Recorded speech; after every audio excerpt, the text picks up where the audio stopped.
Hey, I'm Julian Chavez. I'm 23 years old. I own my own real estate brokerage in Miami, Florida called iBuySFL, and I'm going to teach you how to do a real estate showing. The first step before doing any showings ever, whether it's for a sale or a rental, make sure to qualify your clients. So if it's for a purchase, make sure they have a pre-approval letter from a trusted lender. And if it's for a rental, make sure they have good credit, their background, and their income sorted out. Basically making sure your client has all their ducks in a row. So the second step in this process is selecting the houses that you and your client are gonna go see. Remember, this isn't a damn TV show. You're not just picking random houses and showing it to them. You email them houses and they pick their favorite ones. Then you schedule the showings for those houses.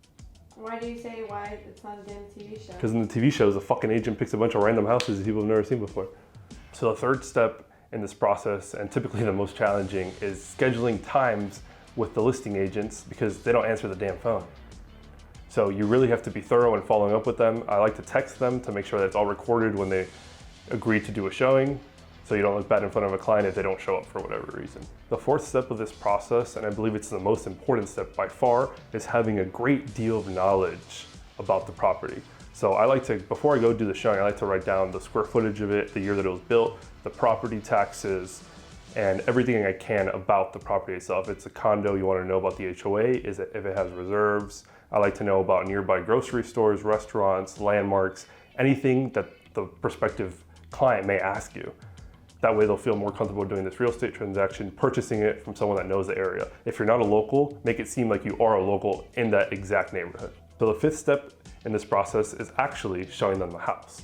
Remember, again, this isn't a TV show. You don't have to walk into every room and say, this is the kitchen. Obviously, they know that's the kitchen. They could see it with their eyes. You just walk through the house, maybe point out any damages or anything that you see that's good about it or bad about the house, give them your opinion. But remember, your opinion doesn't really count that much, but you just want to have a conversation with them about the house. What matters is their opinion. So kind of back up and let them walk around it and make them feel comfortable in the house because they're going to be the ones that are going to live in it. So a really important tip that I have for you guys when you're doing showings is don't be salesy.